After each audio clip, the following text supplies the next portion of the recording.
So hi welcome back to our channel. ఈరోజు ఈ global business నుంచి యూనిట్ 5లో లాంగ్ ఆన్సర్స్ ఎక్స్ప్లెయిన్ చేస్తాను. So last వరకు వినండి, అయితే మంచిగా అర్థమైపోతది. సో ఆల్రెడీ 1-4 యూనిట్స్ నేను ఎక్స్ప్లెయిన్ చేశాను సింపుల్‌గా. ఇది కూడా జస్ట్ 3 క్వెషన్స్ ఉన్నాయి. టాప్ 3 క్వెషన్స్ ఇవి. సింపుల్‌గా ఎక్స్ప్లెయిన్ చేశాను. సో లాస్ట్ వరకు వినండి. ఓకేనా? సో ఎవరైనా సబ్స్క్రైబ్ చేయకపోతే సబ్స్క్రైబ్ చేసుకుని అయితేనే మాకు మంచి సపోర్ట్ ఉంటది. మంచి సపోర్ట్ చేస్తేనే నేను ఎంత మంచి ఎక్స్ప్లెయిన్ చేయడానికి నేను కృషి చేస్తా. ఓకేనా? సో ఫస్ట్ క్వెషన్ చూసుకుంటే what is commerce? Explain its importance and structure, limitations of mobile commerce అని చెప్పేసి అడుగుతున్నాడు. సో మనం ఫస్ట్ ఇంట్రొడక్షన్ చూసుకుంటే mobile commerce refers to buying and selling goods services through mobile such devices, smartphones, tablets using wireless internet. It is an extension of e-commerce that enables transaction anytime and anywhere. So commerce అంటే mobile commerce. మనం ఎప్పుడైనా ఎక్కడైనా shopping చేసుకోవచ్చు, goods cell చేయొచ్చు, by చేయొచ్చు, services పొందొచ్చు. ఇంకా అలాగే దేంట్లో స్మార్ట్ ఫోన్లో యూజ్ చేయొచ్చు, ట్యాబ్లెట్లలో చేయొచ్చు, యూజింగ్ వైర్లెస్ ఇంటర్నెట్. సో మనకు వైఫై ద్వారా కావచ్చు, మొబైల్ డేటా ద్వారా కావచ్చు, దేని ద్వారానా కావచ్చు. సో సో ఇవన్నిటిని యూజ్ చేసుకొని మనము షాపింగ్ చేసుకోగలుగుతున్నాం. ఇదే ఏంది ఎక్స్‌టెన్షన్ ఆఫ్ ఈ కామర్స్. ఈ కామర్స్‌కి ఇదొక మంచి ఎక్స్‌టెన్షన్ అన్నమాట. ఎందుకంటే ట్రాన్సాక్షన్స్ ఎప్పుడైనా చేసుకుంటున్నాం, ఎక్కడైనా చేసుకుంటున్నాం, ఏ టైంలోనే చేసుకుంటున్నాం కాబట్టి ఈ కామర్స్ అనేది మంచి యూజ్‌ఫుల్ అయితుందన్నమాట. మొబైల్ ఫోను ట్రాన్సాక్షన్స్ గానీ, మొబైల్ ఫోన్ కామర్స్ షాపింగ్ గానీ ఈ కామర్స్‌కి మంచిగా ఎక్స్‌టెన్షన్ ద్వారా ఉన్నదన్నమాట. నెక్స్ట్ ఇంపార్టెన్స్ ఆఫ్ కామర్స్ చూసుకుంటే provides convenience and mobility to users. అంటే ఏంటి? మంచి కన్వీనియన్స్ ఉంది. అలాగే మొబిలిటీ టూ. అంటే మొబిలిటీ అంటే ఎక్కడైనా చేసుకోవచ్చు, ఎప్పుడైనా చేసుకోవచ్చనమాట. మంచి మూవ్‌మెంట్ అన్నమాట. ఏ మూవ్‌మెంట్‌లోనే చేసుకోవచ్చు. Next enables 24/7 days access to online services. ఏంటి? ఆన్‌లైన్ సర్వీసెస్ ఎప్పుడైనా చేసుకోవచ్చు మనము. ఏ రోజైనా చేసుకోవచ్చు.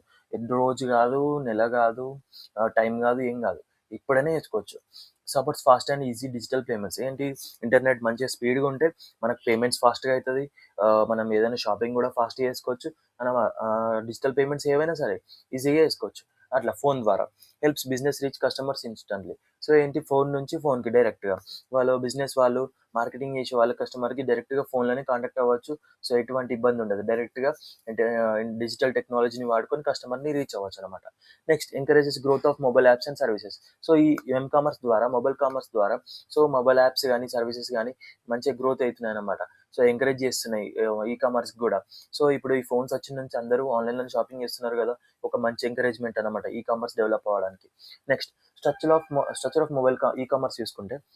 మొబైల్ కామర్స్ చూసుకుంటే mobile devices, smart phones and tablets used by the customers. So mobiles use చేస్తున్నాం, టాబ్లెట్స్ యూజ్ చేస్తున్నాం మనం customers. Mobile networks, internet use చేస్తున్నాం, వైర్‌లెస్ కమ్యూనికేషన్ నెట్వర్క్ యూజ్ చేస్తున్నాం. Mobile applications, apps, mobile friendly websites. So డైరెక్ట్‌గా కొన్ని సైట్స్‌లో shopping చేస్తున్నాం. అలాగే కొన్ని యాప్స్‌లో షాపింగ్ చేస్తున్నాం. అమెజాన్, ఫ్లిప్‌కార్ట్, మింత్రా, ఎజియో ఇట్లాంటివి డిఫరెంట్ యాప్స్ ఉంటాయి. అలాగే సైట్స్ వచ్చేసి ఒక కంపెనీకి డిఫరెంట్ కంపెనీకి డిఫరెంట్ సైట్స్ ఉంటాయి. సైట్స్ నుంచి కూడా షాపింగ్ చేసుకోవచ్చు.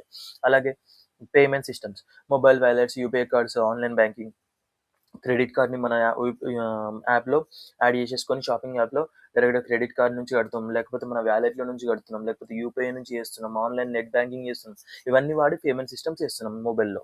Next security systems, authentication and encryption technology.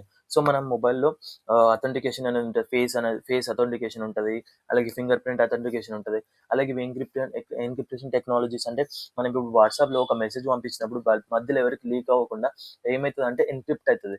ఎవరికి వేరే వాళ్ళకి చదివే విధంగా కాకుండా డిఫరెంట్ కోడ్ లాంగ్వేజ్‌లో వెళ్తదనమాట. ఒకవేళ లీక్ అయినా డిఫరెంట్ కోడ్ లాంగ్వేజ్‌లో బయటకొస్తదది. సో వాళ్ళకి అర్థం కాదు. డేటా లీకేజ్ అవ్వదనమాట. సో మంచి ఎన్క్రిప్షన్ టెక్నాలజీస్ మొబైల్‌లో వాడుతున్నారు సెక్యూరిటీ కోసం. లిమిటేషన్ చూసుకుంటే అంటే disadvantages. Small screen small screen size limits user experience.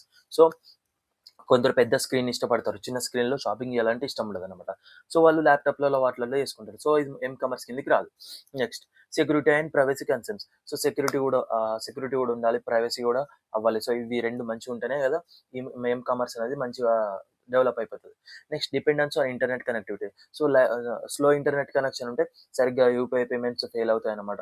So internet connection కూడా మంచిగా అవ్వాలి. అది లేకపోతే కష్టం. Compatibility issues across devices. So compatibility ఉండాలా డివైస్ వాడడానికి.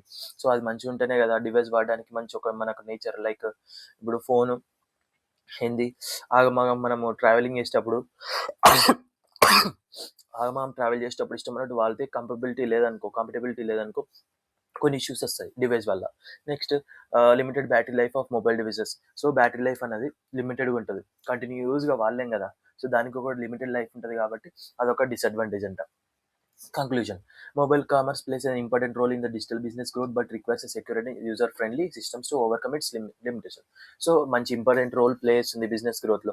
కానీ సెక్యూర్గా ఉండాలి, అలాగే యూజర్ ఫ్రెండ్లీ సిస్టమ్స్ కూడా ఉండాలి. అయితేనే ఈ లిమిటేషన్స్ని ఓవర్కమ్ చేసుకోవచ్చు అని చెప్పేసి అంటున్నారు. Next, explain the ethical issues in global business and also describe the sustainability practices in introduction. So introduction చూసుకుంటే, ethical issues in e-global business relate to more principles uh,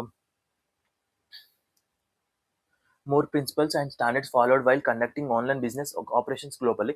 Sustainability practices focus on the long-term environmental and social responsibility. ఇది చూసుకుంటే and ఈ ethical issues అంటే ఏంటంటే, ఇప్పుడు like ఏంటి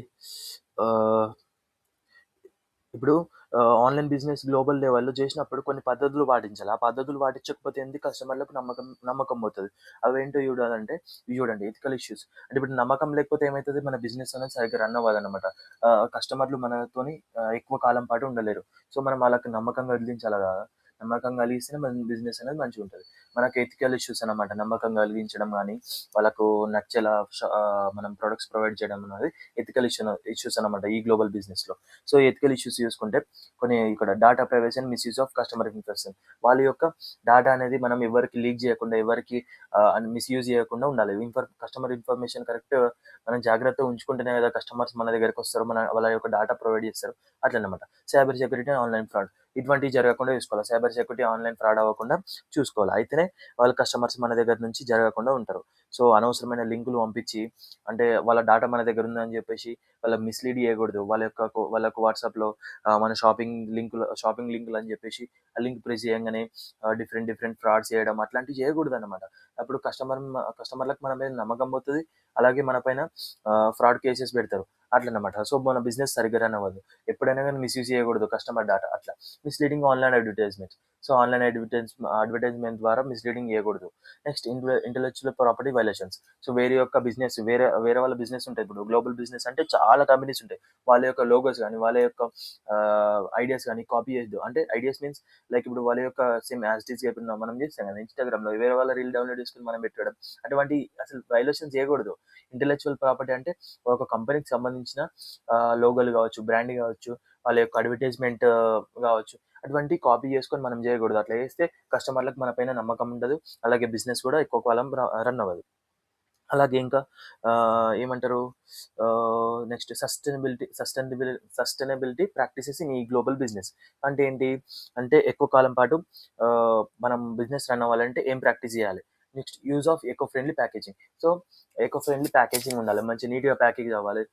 like plastic కాకుండా మంచి మంచి పేపర్ ప్రొడక్ట్స్ వాడేటట్టు చూసుకోవాలి. డిఫరెంట్ ఎకో ఫ్రెండ్లీ ప్రొడక్ట్స్ వాడేటట్టు చూసుకుంటేనే కస్టమర్స్కి మన పైన ఇంప్రెస్ అవుతారనమాట. మంచిగా గుడ్ గుడ్ రిలేషన్షిప్ ఉంటుంది. Reducing carbon foot print to digital operations. So carbon foot print లాంటివి తగ్గించాలన్నమాట. డిజిటల్ ఆపరేషన్ ద్వారా అవి రెడ్యూస్ అయితే మనకు ఎటువంటి పొల్యూషన్ అవ్వదు. నెక్స్ట్, ఎథికల్ సోర్సింగ్ ఆఫ్ రా మెటీరియల్స్. సో రా మెటీరియల్స్ అనేటివి మంచిగా కల్తీ లేకుండా, ఎటువంటి కెమికల్స్ లేకుండా అవిని తీసుకొని మనం ప్రొడక్ట్స్ తయారు చేయాలన్నమాట. సో కెమికల్ ప్రొడక్ట్స్ యూజ్ చేస్తే అవి మనకు మంచిగా కావు కదా హెల్త్కి. సో అటువంటివి చేయకూడదు అనమాట. Promoting fair trade practices. So మంచి ప్రాక్టీసెస్ అంటే ఏం చేయాలి, మంచి ప్రమోషన్స్ చేయాలి. మంచిగా మన బిజినెస్ రన్ అవ్వాలంటే మంచి ప్రమోషన్లు చెప్పాలి, అందరికి రీచ్ అయ్యేటట్టు చూడాలి, మన ప్రొడక్ట్ గురించి మంచిగా అందరికి ఎక్స్ప్లెయిన్ చేయాలి అట్లనమాట. Encouraging energy efficient technologies. So అవి చూసుకుంటే ఏంటి, లైక్ తక్కువ టెక్నాలజీ, తక్కువ కరెంట్ వాడేటట్టు ఆఫీసులలో అవసరం లేని టెక్నాలజీ వాడకుండా మనం పవర్ సేవ్ చేయాలన్నమాట. పవర్ సేవ్ చేసినా మన బిజినెస్ అనేది మనకు డబ్బులు మిగిలి, లైక్ డబ్బులు సేవ్ అయ్యి బిజినెస్ అనేది మంచిగా రన్ అవుతుంది. వేరే వాటిపైన ఇన్వెస్ట్ చేయొచ్చు అనమాట. అట్లా. నెక్స్ట్ ఇంకోటి చూసుకుంటే ఏముంది, కంక్లూషన్ ఏంటి, ఏం చేయడం అంటే ఎథికల్ కండక్ట్ చేయాలా, సస్టైనబిలిటీ ప్రాక్టీసెస్ ప్రాక్టీస్ చేయాలా. అవే మన కస్టమర్స్కి ట్రస్ట్ బిల్డ్ చేస్తాయి అనమాట. అలాగే ఏంది ensure compliance and support long term growth in ఈ గ్లోబల్ బిజినెస్. సో మనం ఎథికల్ ఇవేవైతే ఉందో ఈ ఎథికల్ ఇష్యూస్ని ఓవర్కమ్ చేసుకోవాలి. అటువంటివి చేయకూడదు ఎథికల్ ఇష్యూస్. అలాగే సస్టైనబిలిటీ ప్రాక్టీసెస్ చేసుకోవాలి. అవన్నీ ప్రాక్టీస్ చేస్తేనే కస్టమర్స్కి మంచి నమ్మకం ఉంటుంది, మంచిగా మన పైన నమ్మకం ఏర్పడుతుంది, మన బిజినెస్ అనేది మంచిగా రన్ అవుతుంది లాంగ్ టర్మ్గా. ఓకే, నెక్స్ట్ లాస్ట్ క్వశ్చన్ చూసుకుంటే overview of block chain technology with its applications. So blockchain technology అంటే ఏంటో చూడండి. Blockchain technology is a decentralized and distributed digital ledger that records transaction securely and transparently across multiple systems. So మనం ఒక business run చేస్తున్నాం. Customer యొక్క data కానీ, customer యొక్క ఇష్టాలు, కస్టమర్ యొక్క వాటి అంటే వాళ్ళ యొక్క డీటెయిల్స్, అన్ని బ్యాంక్ డీటెయిల్స్ ఉంటాయి మన దగ్గర. ఎందుకంటే అన్ని ప్రొవైడ్ చేస్తారు కదా. సో అటువంటివి ఉన్నప్పుడు మనం ఏం చేయాలంటే సెక్యూర్గా పెట్టుకోవాలి. ఎందుకంటే అవి ఒకవేళ అందరికి కనిపించేటట్టు పెట్టినాం అనుకో, అది లీక్ అవుతుంది. సో అనేది ఏంది, మంచిగా సెక్యూర్గా ట్రాన్సాక్షన్స్ కానీ వాళ్ళ యొక్క డాటా కానీ మంచిగా నీట్గా ఒక మంచి నెట్వర్క్లో పెట్టుకోవాలి. వాటికి సెక్యూరిటీ ప్రొవైడ్ చేయాలి. ఎటువంటి హ్యాక్స్ అవ్వకుండా, సైబర్ సెక్యూరిటీ థ్రెట్స్ అవ్వకుండా చూసుకోవాలి. సో దాన్ని బ్లాక్ లైన్ టెక్నాలజీ అంటారు. బ్లాక్ చైన్ టెక్నాలజీ యూజ్ చేసుకొని అవన్నీ మనము డిజిటల్ లెడ్జర్ లాగా మంచి రికార్డ్స్ అనేది ట్రాన్సాక్షన్ అనేది సెక్యూర్గా ఉంచుకోవచ్చు అనమాట. ఏం చేయాలి, మల్టిపుల్ సిస్టమ్స్లో యాక్సెస్ ఉన్నట్టు చూసుకోవాలి. అలాగే ఓన్లీ కొందరికి యాక్సెస్ ఇవ్వాలి. మన కంపెనీలో అందరికి యాక్సెస్ ఇస్తే మిస్యూజ్ చేసే అవకాశాలు ఉంటాయి అన్నమాట. సో మిస్యూజ్ చేయకుండా ఓన్లీ కొందరికి యాక్సెస్ ఇవ్వాలి, అథెంటికేషన్ ప్రొవైడ్ చేయాలి, అట్లా అనమాట. ఇవన్నీ ప్రొవైడ్ చేస్తేనే సెక్యూర్గా ఉంటే మన డాటా అనేది ఎటు లీక్ అవ్వకుండా ఉంటుంది. సో దీన్ని బ్లాక్ చైన్ టెక్నాలజీ అంటారు. ఇప్పుడు మన బ్యాంక్లో యూజ్ చేసి బ్లాక్ చైన్ టెక్నాలజీ అనమాట. బ్యాంకులలో సర్వర్లు ఉంటాయి కదా, ఆ ట్రాన్సాక్షన్స్ అని మన ట్రాన్సాక్షన్స్ ఉంటాయి. మనం ఎన్ని డిపాజిట్ చేసినాం, ఎన్ని విత్డ్రా చేసినాం, ఇవన్నీ వాళ్ళకి అవసరం. ఇప్పుడు ఆ ట్రాన్సాక్షన్స్ పోతే వాళ్ళకి ఎట్లా గుర్తుపడతారు? ఇప్పుడు నేను వచ్చి నువ్వు ఏమంటున్నావు, నాకు ₹1,00,000 ఉండే అంటే వాళ్ళు ఎట్లా నమ్ముతారు? వాళ్ళకి అదే కదా. సో వాళ్ళ దగ్గర డబ్బులన్నీ సర్వర్లో ట్రాన్సాక్షన్ ద్వారానే తెలుసుకుంటారు కదా. ఎవ్రీథింగ్ ట్రాన్సాక్షన్ పైన డిపెండ్ అయి ఉంటుంది కదా బ్యాంక్లో. అదనమాట. సో దాంట్లో యూజ్ చేసేది బ్లాక్ చైన్ టెక్నాలజీ. సో ఏంటి, overview of blockchain technology చూసుకుంటే ఏంటి, data is stored in the blocks linked together securely. So ఏంటంటే డాటా అనేది బ్లాక్ వైజ్గా స్టోర్ అవుతుంది. అవన్నీ లింక్ అయి ఉంటాయి అన్నమాట, సెక్యూర్గా ఉంటుంది అనమాట. Transaction verified using cryptographic method. So cryptographic మెథడ్స్తోని ట్రాన్సాక్షన్ అనేది వెరిఫై అవుతుంది. అంటే ఎన్క్రిప్షన్ యూజ్ చేసి డాటా అనేది ట్రాన్స్ఫర్ చేస్తారు. తర్వాత ఎవరికైతే వెళ్తుందో వాళ్ళు రిసీవ్ చేసిన వాళ్ళు డిక్రిప్షన్ చేసుకున్నారు. అంటే ఒక కోడ్ లాంగ్వేజ్లో వస్తుంది. దాన్ని కోడ్ లాంగ్వేజ్ నుంచి నార్మల్ లాంగ్వేజ్లో వాడడానికి మళ్ళీ అవ్వడానికి ఎవరైతే ఎన్క్రిప్ట్ చేస్తారో వాళ్ళు ఒక కోడ్ పెడతారు. ఆ కోడే వీళ్ళు జనరేట్ చేస్తే మళ్ళీ అది డిక్రిప్ట్ అయిపోయి డాటా అనేది యాజ్ యూజువల్గా ఉంటుంది, చదవడానికి ఉంటుంది. సో మధ్యలో ట్రాన్స్మిషన్లో ఎటువంటి లీకేజ్ అవ్వకుండా చూసుకుంటారు. Provided transparency and immutability. So అందరికీ కనబడేటట్టు అటు ఇటు జరిగేటట్టు కాకుండా అని ఒక ప్లేస్లో మంచి నీట్గా సెక్యూర్గా ఉంటుంది అనమాట. Eliminates needs for intermediaries. ఏంటి, మధ్యలో ఎటువంటి పర్సన్స్ రాకుండా ఓన్లీ వాళ్ళ దగ్గర ఉన్న పర్సన్స్కి, వాళ్ళ యొక్క స్టాఫ్కి డాటా అనేది చూసుకోవచ్చు అనమాట. ఎటువంటి వాళ్ళు బయట వాళ్ళు వచ్చి చూడలేరు అనమాట. సో వేరే వాళ్ళు వచ్చి ఆ డాటా అనేది యాక్సెస్ చేసుకోలేరు అనమాట. అట్లా నెక్స్ట్ అప్లికేషన్ చూసుకుంటే ఏంటి, crypto currencies and digital payments. అంటే ఇది ఏం చేస్తారు, మన ఇప్పుడు బిట్ కాయిన్ లాంటివి ఇదే మెయిన్ అనమాట. పైసలు పంపడం తీసుకోవడం అంతా ఇందులోకి వస్తుంది అనమాట ఈ బ్లాక్ లైన్ టెక్నాలజీలో. నెక్స్ట్ ఆన్లైన్ షాపింగ్లో పేమెంట్లు సేఫ్గా జరగడానికి బ్లాక్ చైన్ వాడతారనమాట. నెక్స్ట్ సర్కులర్ ట్రాకింగ్ అనమాట. అంటే మనము ఆర్డర్ ఎక్కడ ఉంది, ఎక్కడ తయారైంది అనే పూర్తి వివరాలు ఇందులో పక్కా తెలిసాయి అనమాట. నెక్స్ట్ ఏంటి, స్మార్ట్ కాంట్రాక్టులు, లాయర్లతో పని లేకుండా డిజిటల్గానే పక్కగా అగ్రిమెంట్లు చేసుకోవచ్చు అనమాట. సో ఇటువంటిది కూడా బ్లాక్ చైన్ టెక్నాలజీ. నెక్స్ట్ ఓట్లు వేయడంలో మోసాలు జరగకుండా ఉండాలంటే బ్లాక్ చైన్ టెక్నాలజీ వాడతారనమాట. నెక్స్ట్ లాస్ట్కి వస్తే కంక్లూజన్ చూసుకుంటే మనము ఏంటి, అడ్వాంటేజెస్ చూసుకోండి. First high security and transparency. Security ఎక్కువ ఉంటుంది. రెడ్యూస్డ్ ట్రాన్సాక్షన్ కాస్ట్ కూడా తగ్గుతుంది. Next faster and reliable transactions. అంటే ఫాస్ట్గా రిలయబుల్గా ఎటువంటి ఫ్రాడ్ లేకుండా జరుగుతుంది. ఇంప్రూవ్డ్ ట్రస్ట్ ఎమాంగ్ పార్టీస్ అనమాట. సో కస్టమర్స్కి కంపెనీకి మంచిగా రిలేషన్షిప్ బిల్డ్ అవుతుంది. అలాగే ట్రస్ట్ కూడా ఏర్పడుతుంది. నెక్స్ట్ కంక్లూజన్ చూసుకుంటే last, block chain technology enhances security, transparency and efficiency, making it's valuable for ఈ గ్లోబల్ బిజినెస్ అప్లికేషన్. సో ఈ బ్లాక్ చైన్ టెక్నాలజీ వాడడం వల్ల మంచిగా ట్రాన్స్పరెన్సీ పెరుగుతుంది, సెక్యూరిటీ మంచిగా ఉంటుంది, ఎఫిషియన్సీ పెరుగుతుంది. సో ఈ గ్లోబల్ బిజినెస్ అనేది మంచిగా రన్ అవుతుంది. కస్టమర్స్కి మంచి నమ్మకంగా లేటట్టు ఉంటుంది అనమాట. వాళ్ళ యొక్క డాటా అనేది లీక్ అవ్వకుండా చూసుకుంటే మన పైన నమ్మకం ఉంటుంది, మన పైన ఆధారపడుతుంది. అట్లా అనమాట. మన బిజినెస్‌ని మంచిగా రన్ అవ్వడానికి వాళ్ళే హెల్ప్ చేస్తారనమాట. సో, కస్టమరే దేవుళ్ళు అని చెప్పేసి అంటాం కదా! సో, ఇదనమాట. సో, సింపుల్‌గా ఏం లేదు. మీరు ఒక్కసారి కాకుండా ఇంకోసారి వింటే మంచిగా అర్థమైపోతది. ఎటువంటి టెన్షన్ పడని అవసరం లేదు. అంతా ఓన్‌గా రాసుకోవచ్చు. ఒక్కసారి కాన్సెప్ట్ అనేది మంచిగా అర్థం చేసుకున్నారనుకో, నేను చెప్పిన కాన్సెప్ట్ అనేది ఓన్‌గా చెప్పాను నేను. ఇదంతా డాటా అనేది నేనంతా ఓన్‌గా కలెక్ట్ చేసింది. అంటే ఈజీగా అర్థం కావడానికి. సో, రియల్ లైఫ్‌లో ఏముందో అది తెలియజేస్తేనే కదా మంచిగా అర్థమైపోతది. మనం రియల్ లైఫ్ ఎగ్జాంపుల్స్ చెప్తేనే కదా అర్థమైతది. సో, నేను రియల్ లైఫ్ ఎగ్జాంపుల్స్ తీసుకొని ఈ డాటా అంతా కలెక్ట్ చేశాను. సో, ఏం లేదు. ఇదంతా ఒక్కసారి మంచిగా వింటేనే సరిపోతది అంతే. మీకు ఎక్కువ అవసరం లేదు. ఇంకా మెటీరియల్ తీసి చదువుకోని అవసరం లేదు. ఒక్కసారి మీకు అర్థమైపోతే డైరెక్ట్‌గా ఓన్‌గా రాసేయొచ్చు. మనం బయట జరిగేదే ఇదనమాట. గ్లోబల్ బిజినెస్ అంటే మనం చూస్తాం కదా! మనం ఆన్‌లైన్ షాపింగ్ చేస్తాము. డాటా ట్రాన్సాక్షన్స్ చేస్తాము. అలాగే డాటా ప్రొవైడ్ చేస్తాం ఎన్నో కంపెనీలకి. అలాగే పేమెంట్‌లు చేస్తాం. ఇవన్నీ చేస్తాం కదా! అన్నీ తెలుసు మనకు. సో, ఎటువంటి టెన్షన్ అవసరం లేదు. క్వెషన్ ఒకసారి 2, 3 సార్లు చదివితే అర్థమైపోతది. ఓకేనా? So, thank you for watching video. Thank you for supporting.